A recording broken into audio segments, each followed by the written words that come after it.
Today on Pro Church Daily, we're talking about the enormous problem every church must tackle. Well, hey there, and welcome to Pro Church Daily, the show where in 10 minutes or less you get a daily dose of tips and tactics to help your church share the message of Jesus while we navigate the biggest communication shift we've seen in the last 500 years. I'm your host, Alex Mills, joined as always by the boss man, it's Brady Shearer, and today we're talking about the enormous problem that every church must tackle.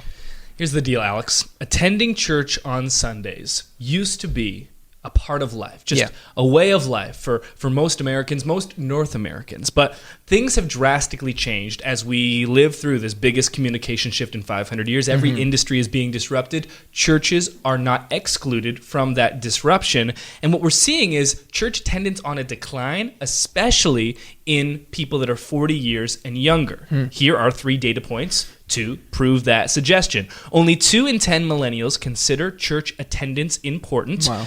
59% of millennials who grew up in church have since dropped out. And if present trends continue, the percentage of the population that attends church in 2050 is estimated to be almost half of 1990's attendance, a drop from 24.4% to 11.7%. Wow. Now, just because church attendance is dropping doesn't necessarily mean that's a bad thing, in the sense that if church attendance was just a way of life, that means that there was a significant portion of attending churchgoers that were only going because it was the thing to do. Right. So just because numbers are dropping doesn't necessarily mean doomsday. It's not something we should ignore, but it might also just mean that the people that really care are going to be the only ones that are left. Right. And that has its own benefits. But here's the sad truth, and here's the enormous problem that every church needs to tackle if we're going to figure out this huge navigation, this huge communication shift. The sad truth is most people don't care about church. So what I mean by that is that polarization is actually a good thing in many cases.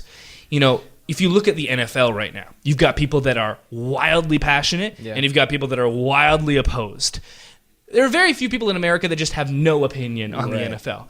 But church is very different. There's a huge portion of people that do not care one way or the other. In fact, they're apathetic. Yeah. And apathetic and apathy, the state of being apathetic, is problematic for most churches. Because it's very difficult to get someone to attend your church if they don't care about church to begin with. You know, it's one thing if someone is angry at church, is bitter at church. At least that shows an amount of caring for church, even if it's in a negative light. If someone just doesn't care at all, you're going to be hard-pressed to get someone to think about atheism versus theism when they're like, I don't care what's new on Netflix. And so that's the problem that our churches need to confront. Now, what is the solution? We've talked about this on recent episodes of Pro Church Daily. We need to identify the intersections between faith and culture. If the people in our culture don't care about church, what do they care about?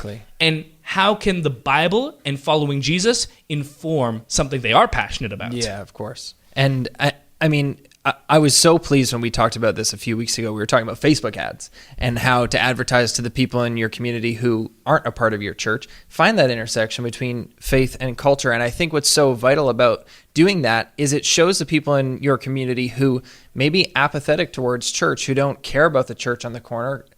It shows them that, oh, the people who meet in that church on Sunday mornings or whenever you meet are living the same kind of life that I'm living, and they can identify with this and that. They can identify with my interests and the culture that I'm a part of. And maybe there is something there for me, and maybe there is something there that I should care about. And so meeting people where they're at when they just couldn't care less about what we're doing shows that, oh, we care about what you're doing because we're people too, and we're doing the same things that you're doing, and we think that, you know, that there's this element to life, and this God, his name is Jesus, that, you know, kind of elevates this life and takes us from you know what we like to say, glory to glory, and we want to invite you into that, and I think that'll really break down those barriers, those walls of apathy, and show people that there is something to care about here. We do have something to offer you.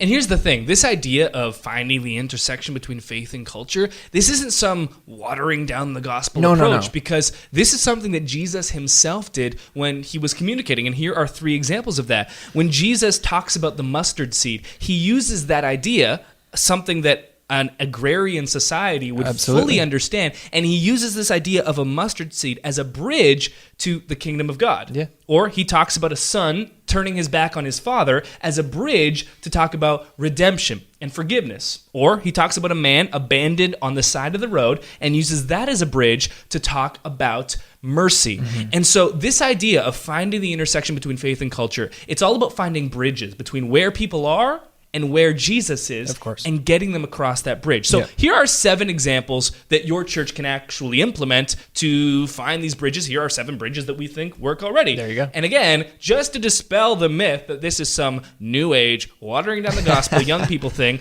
think about a pancake breakfast. When I grew up in a very small rural Baptist church of like 35 people, 2 of the staple events in our church culture and calendar beyond a Sunday service were the pancake breakfast that happened, once a quarter, and the New Year's sledding celebration. So Okay. our church was called Churchill, and we were on this hill. And so on New Year's Eve, when it was winter and snowy in Canada, we would have sledding on this hill, and we'd invite people from the community. How dare we? Watering down the gospel and creating a bridge event. Yeah. We've been doing it forever. Yeah. So that's an old school example. Let's talk about some examples that you can do right now. If you've ever gotten the mail, the physical mail of like fast food coupons, so Yeah. I'll get this for McDonald's, for A&W, for pretty much all of the major fast food restaurants. It'll be like, come in and get a free teen burger. And then you're like, okay. Yeah, And then you go exactly. and you walk out and they're like, that'll be $17.55. You're like, well, I got a teen burger for me, but Brittany, my wife, wanted a mama burger, and then I Yeah. had to get, a kid's meal for my daughter, and then suddenly they got you in through that bridge, because otherwise I wouldn't have gone to A&W. Right. We did this recently to try Absolutely. their Beyond Meat burger. That's exactly what happened. We got a free coupon and we went there and we probably spent some money on some other Yeah, things. exactly. So this is a very common thing. Both we used to do it in church a long time ago, and every industry does it. So here are some specific church examples. Here's one I found from a church that we do video announcements for.